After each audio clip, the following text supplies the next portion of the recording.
গল্পের শুরুতেই আমরা আন্না নামের একটি সুন্দরী মেয়েকে দেখি, যে তার বডি বিল্ডার বয়ফ্রেন্ড জেন্নার সাথে রাশিয়ায় থাকতো। সে একজন সুইমার ছিল, আর আন্না একটা বেকারিতে কাজ করত।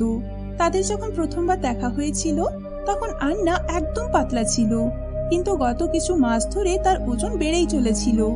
একদিন তাদের দুজনেরই একটা বন্ধুর বিয়েতে যাওয়ার কথা ছিল। আন্না গত কিছু মাসের কাপড়গুলো পরে দেখে, কিন্তু তার একটাও ফিটিংস হয় না। জান্নাও এই ব্যাপারটা বুঝতে পারে, কিন্তু সে কিচ্ছু বলে না, কারণ আন্নার এতে খারাপ লাগবে। কয়েকটা জামা তো তার মোটা হওয়ার জন্য ফেটেও যায়। শেষ পর্যন্ত সে একটা জামা পেয়ে যায়, আর সেটা পরে সে তাড়াতাড়ি তৈরি হয়ে যায়। যখন জান্নার নজর তার দিকে যায়, তখন সে অনেক অবাক হয়ে তার দিকে তাকিয়ে থাকে। এখন আন্না সেই সুন্দরী মেয়েটি ছিলই না, যাকে সে ভালোবাসতো। সে চাইছিল না বিয়েতে তার বডি বিল্ডার বন্ধুগুলো তাকে মোটা আন্নার সাথে দেখুক। সে কথা ঘুরিয়ে আন্নাকে বলতে থাকে, যদি তোমার ইচ্ছে নেই তাহলে তোমাকে যেতে হবে না। কিন্তু আন্না তার মোটা শরীরকে নিয়ে নিজেই এতটা আনকমফোর্টেবল ছিল যে তার বিয়েতে যাওয়ার একটুও ইচ্ছে ছিল না। জান্না চলে যাওয়ার পরে আন্না কাপড় বদলে তার ওজনটা চেক করে। সে এখন 76 কেজি হয়ে গিয়েছিল। তার এই মোটা সোটা শরীর নিয়ে তার চিন্তা তো অনেক ছিল, কিন্তু সে ডায়েটিং করতে রাজি ছিল না। এখনো সে তেলে গরম গরম পকোড়া ভেজে খেতে থাকে। ফোনে সে জান্না আর তার বন্ধুদের বিয়ের কিছু ছবি দেখে। সে জুম করে দেখে জান্নার আশেপাশে সব মেয়েগুলো অনেক পাতলা আর অনেক ফিট ছিল। এটা দেখে সে অনেক দুঃখ পায়। তখনই তার সামনে আরো একটা ভিডিও আসে, যেটাতে একটি মেয়ে জান্নার গালে কিস করছিল। এটা দেখে সে তাড়াতাড়ি তৈরি হয় আর পার্টিতে চলে যায়। আন্না যখন পার্টিতে পৌঁছায়, তখন সে দেখে জান্না ওই মেয়েটির সাথেই নাচ করছে। এটা দেখে আন্নার অনেক হিংসে হয়, আর সে তাদের দুজনের মাঝে গিয়ে নাচতে থাকে। জান্নাও তাকে দেখে অবাক হয়ে যায়, কিন্তু তবুও সে নাচতে থাকে। আন্নাকে দেখে ওই মেয়েটি রেগে গিয়ে ওখান থেকে চলে যায়। কিছুক্ষণ পরে তারা দুজন একসাথে বসে খাবার খাচ্ছিল। তখন আন্না জিজ্ঞেস করে সে ওই মেয়েটির সাথে কেন নাচ করছিল। শুধুমাত্র এই কথাটা নিয়ে তাদের দুজনের ঝগড়া শুরু হয়ে যায়, আর জান্না তাকে বলে দেয় সে তার প্রতি বিরক্ত হয়ে গেছে, আর তার এই মোটা সোটা শরীর তার একদমই পছন্দ না। যখনই দেখি তখনই তুমি শুধু খেতেই থাকো, এছাড়া তোমার আর কোনো কাজ নেই। এটা শুনে আন্নার চোখে জল চলে আসে, কিন্তু সে কিছু বলার আগেই সেখানে ওই নতুন দম্পতি এসে যায়। আন্নার হাসি তখনই অদৃশ্য হয়ে যায় যখনই ওই মেয়েটি তাকে জিজ্ঞেস করে সে কি প্রেগনেন্ট। এরপর জান্না আন্নাকে সারা জীবনের জন্য বিদায় জানিয়ে চলে যায়। পরের দৃশ্যে আন্না কাঁদতে কাঁদতে তার মায়ের কাছে চলে যায়। এখন সে কোনো পরোয়া করে না যে তার আশেপাশের লোক তাকে কি বলবে। আন্না তার মাকে কাঁদতে কাঁদতে বলে তার বয়ফ্রেন্ড তার মোটা হওয়ার কারণে তার সাথে ব্রেকআপ করে নিয়েছে। তখন তার মা তাকে বোঝায় সে তো অতটাও মোটা নয়, তার হাড় ভারী। এটা শুনে আন্নার আরো খারাপ লাগে। পরের দৃশ্যে তার বান্ধবী নাতাশা তাকে তার বাড়িতে ডাকে। সে তার ব্যালকনিতে একটা বেড ফিট করে দেয়, আর সেখানে বসে জান্নার নামে বদনাম করতে শুরু করে। জানা যায় জান্না আগের দিন রাত্রে তার সমস্ত জিনিসপত্র নাতাশার বাড়িতে রেখে গেছে। যতদিন না সে নতুন বাড়ি খুঁজে পাচ্ছে, ততদিন পর্যন্ত নাতাশা তাকে তার সাথেই থাকতে বলে। এরপর আন্না কাঁদতে কাঁদতে শুধুমাত্র জান্নার নিন্দাই করে যাচ্ছিল। নাতাশা তার স্বামী তাকে শান্ত করার অনেক চেষ্টা করে, কিন্তু এতে কোনো লাভ হয় না। পরের দিন নাতাশা তাকে তার একটা বান্ধবীর কথা শোনায়, যার অবস্থা ঠিক আন্নার মতোই ছিল। তার বয়ফ্রেন্ডও তার মোটা হওয়ার কারণে তার সাথে ব্রেকআপ করে নিয়েছিল, কিন্তু সে কান্নাকাটি করার বদলে ওই মেয়েটি জিম যেতে শুরু করে, আর 1 মাসের মধ্যেই মডেলের মতো হয়ে যায়। পরে তার বয়ফ্রেন্ডের এত আফসোস হয় যে সে তাকে ফিরে পাওয়ার জন্য পুরো অফিসটা ফুলে ভরিয়ে দেয়। পরের দিন সকালে আন্না জীবনে প্রথমবার জিমে যায়। মেশিনগুলো ভালোভাবে ব্যবহার করার জন্য তার কিছুটা সময় লাগে। কয়েকবার সে ট্রেডমিল থেকে নিচেও পড়ে যায়, কিন্তু সে তার সমস্ত পরিশ্রমে জল ঢেলে দেয় যখন সে 1 ঘন্টা পরে একটা রেস্টুরেন্টে গিয়ে বার্গার খেতে শুরু করে। নাতাশা ওই রেস্টুরেন্টেই কাজ করত। সে সেখানে এসে আন্নার খাবার ফেলে দেয়। সে রেগে গিয়ে আন্নাকে বলে সে কি 2 ঘন্টার জন্যও নিজেকে আটকাতে পারে না। বাড়িতে এসে আন্না তার পুরো শরীরে ময়শ্চারাইজার লাগিয়ে প্লাস্টিক র্যাপ দিয়ে বেঁধে দেয়। সে বিশ্বাস করত এই ফালতু উপায়ে তার 2-1 কেজি কম হয়ে যাবে। রাত্রেবেলায় সে ফ্রিজ থেকে কিছু চুরি করে খেতেই যাচ্ছিল, তখনই নাতাশা তাকে ধরে ফেলে। পরের দিন সকালে সে সিদ্ধান্ত নেয় আজ থেকে সে আর কোনো আনহেলদি খাবার খাবে না। এটা তার জন্য আরো মুশকিল হয়ে দাঁড়ায়, কারণ সে একটা বেকারিতে কাজ করত, যেখানে চারিদিকে শুধু খাবারই খাবার ছিল।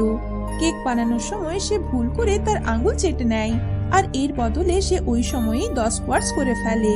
সারাদিন খাবার জিনিসগুলো তাকে শুধু তাদের দিকেই ডাকছিল, কিন্তু তবুও সে যায় না। আর এভাবেই সে সারাদিন নিজেকে কন্ট্রোলে রাখে। সন্ধ্যাবেলায় সে একটা কেকের সাথে একাই ছিল। কিছুক্ষণ সে ওই কেকটাকে দেখতেই থাকে, আর মনে মনে সে ওই কেকটাকে খাওয়ার বাহানা খুঁজতে থাকে। শেষ পর্যন্ত তার অপেক্ষার বাঁধ ভেঙে যায়, আর সে একেবারে অর্ধেকটা কেক খেয়ে নেয়। এখন সে বুঝতে পারে হয়তো তার ইটিং ডিসঅর্ডার আছে। সে এমন লোকেদের মিটিং এ যায় যেখানে তার মতোই লোকেরা সবসময় খাওয়ার জন্য বিরক্ত হয়ে গিয়েছিল। সেখানে একটা লোক ছিল যার নাম ছিল কল্লা। আন্নার সবার সামনে কথা বলতে লজ্জা লাগছিল, এই জন্য সে নিজেকে অ্যাঞ্জেলিকা নামের একজন জার্নালিস্ট বলে পরিচয় দেয়, যে এই রকম লোকেদের উপর একটা গল্প লিখেছিল। সেখানে থাকা সবারই তাদের অসুখের কোনো না কোনো বাহানা দিতে থাকে। কেউ মানতেই রাজি হচ্ছিল না তাদের কোনো সমস্যা আছে। এটা দেখে কল্লা সবার উপর অনেক রেগে গিয়ে বলে তাদের সত্যিটা মেনে নিতেই হবে। সে বুঝে গিয়েছিল আন্নাও মিথ্যে বলছে। আন্না যখন দেখে তার সত্যিটা সবার সামনে চলে আসছে, তখন সে একটা কল করার বাহানা করে বাইরে চলে যায়, কিন্তু কল্লা তার পিছু করে আর তাকে একটা রেস্টুরেন্টে যেতে বলে। কল্লা তাকে আইডিয়া দেয় তাদের একে অপরের ফিটনেস স্পন্সর হওয়া উচিত। এই অনুসারে তাদের রোজ একসাথে এক্সারসাইজ করতে হবে। কিছু খাওয়ার আগে তাদের একে অপরকে জিজ্ঞেস করতে হবে আর একে অপরকে সমর্থন করতে হবে। আন্না কিছুটা অস্বস্তি বোধ করছিল, কিন্তু সে ভাবে চেষ্টা করতে দোষ কি। পরের দিন তারা দুজন সকালে পার্কে দৌড়াতে থাকে। যেভাবে সময় কাটতে থাকে, আন্না বুঝতে পারে কল্লা একজন ভালো মানুষ। সে মোটা হওয়ার কারণে নিজেকে খারাপ ভাবতো না। তার সাথে থেকে আন্নাও নিজেকে ভালোবাসতে শুরু করেছিল। দুজনেই একে অপরের চিন্তার কারণ খুঁজতো। খুব তাড়াতাড়ি আন্নার ওজন কমতে থাকে। যখনই সে উদাস থাকতো, তখন কল্লার সাথে গলা ফাটিয়ে চিৎকার করে নিজেকে শান্ত করত। আন্না শুধু চাইতো জান্নাত তাকে আবার পছন্দ করুক, কিন্তু এই ব্যাপারটাতে কল্লার অনেক হিংসে হতো। সে 1 মাসের মধ্যেই প্রায় 10 কেজি ওজন কম করে নিয়েছিল। এখন সে জান্নার সাথে দেখা করার প্ল্যান করে। সে সুইমিং পুলে যায় আর ভুল করে তার সাথে ধাক্কা খাওয়ার অ্যাক্টিং করে। তাকে দেখে জান্নার মাথা ঘুরে যায়। কিছুক্ষণ পরে তারা সুইমিং পুলে জল নিয়ে খেলতে থাকে। সবকিছুই ঠিক চলছিল, কিন্তু তখনই সেখানে ওই বিয়ের দিনের মেয়েটি চলে আসে, যে নিজেকে জান্নার গার্লফ্রেন্ড বলছিল। আন্নার মন আরো একবার ভেঙে যায়। সে রাতভর ড্রিঙ্ক করে পার্টি করতে থাকে। পরের দিন সকালে যখন তার ঘুম ভাঙে, তখন সে কল্লার বিছানায় ছিল। কল্লা তাকে বিশ্বাস করায় সে তাকে দেখেনি। আসলে আগের দিন রাত্রে আন্না একটা অচেনা লোকের সাথে চলে যাচ্ছিল। তখন সঠিক সময়ে কল্লা সেখানে এসে পৌঁছায়, আর সে তাকে বাঁচানোর চক্করে খুশিও খায়। এরপর আন্না তার মায়ের বাড়ি যায়, যেখানে তার মা বলে হয়তো সে তার ছোটবেলার দুঃখটা এখনো ভুলতে পারেনি। সে যখন ছোট ছিল তখন তার বাবা তাকে ছেড়ে চলে গিয়েছিল। এই জন্যই জান্নাত তাকে ছেড়ে চলে যাওয়ার কারণে তার এতটা দুঃখ হচ্ছে। পরের দিনই সে তার বাবার সাথে দেখা করতে যায়। জায়গাটা অনেক দূরে ছিল, এই জন্য সে কল্লাকে তার ড্রাইভার বানিয়ে নিয়ে যায়। রাস্তায় সে অনেকবার আন্নার কাছে আসার চেষ্টা করে, কিন্তু এতে আন্নার কোনো যায় আসে না। শেষ পর্যন্ত তারা আন্নার বাবা সার্গের সাথে দেখা করে। আন্না তার বাবাকে জিজ্ঞেস করে সে তাকে ছেড়ে এত দূরে কেন চলে এসেছে।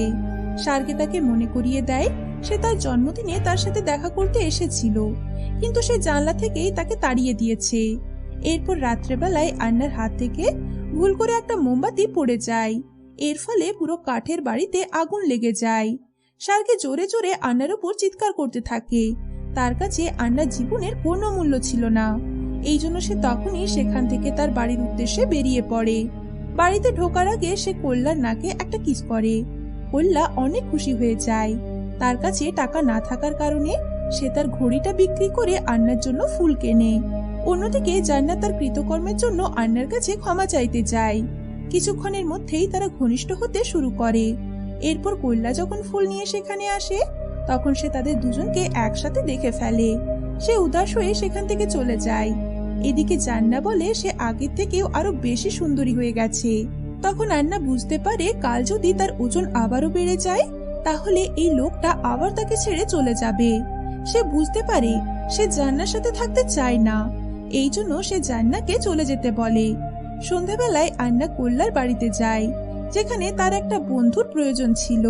সে রেগে গিয়ে বলে এখন থেকে তাদের আর কোনো সম্পর্ক নেই, কারণ আগের দিন রাত্রে সে আন্নাকে তার এক্স বয়ফ্রেন্ডের সাথে দেখে নিয়েছিল। এই জন্য সে বলে সে এখন পাতলা হয়ে গেছে, এই জন্য তার এখন কল্যাকে কোনো প্রয়োজন নেই। পরের দিন আয়নার বাবা সার্গি তার সাথে দেখা করতে আসে, আর সে সারা জীবন একজন খারাপ বাবা হওয়ার কারণে আয়নার কাছে ক্ষমা চায়। সে ঠিক ওই রকম ভাবেই নাচ করে যেরকম ভাবে ছোটবেলায় সে আয়নার সাথে নাচ করত। পরের দিন আয়না কল্যার সাথে দেখা করার জন্য একটা ম্যারাথনে পৌঁছায়। সেখানে সে তাকে কোল্ড ড্রিঙ্কস খেতে দেখে তাড়াতাড়ি তার বোতলটা ছিনিয়ে নেয়, আর তার স্পন্সর হওয়ার জন্য তার উপর অধিকার দেখাতে থাকে। সে বলে কল্যার ওজন এখনো কম হয়নি, এই জন্য সে এখনো তার স্পন্সরই আছে। এরপর দুজন মিলে ম্যারাথন দৌড়ায় আর সমস্ত শক্তি দিয়ে ম্যারাথন শেষ করে। শেষ পর্যন্ত কল্যা এগিয়ে গিয়ে আন্নাকে কিস করে, আর এখানেই এই গল্পটা শেষ হয়ে যায়।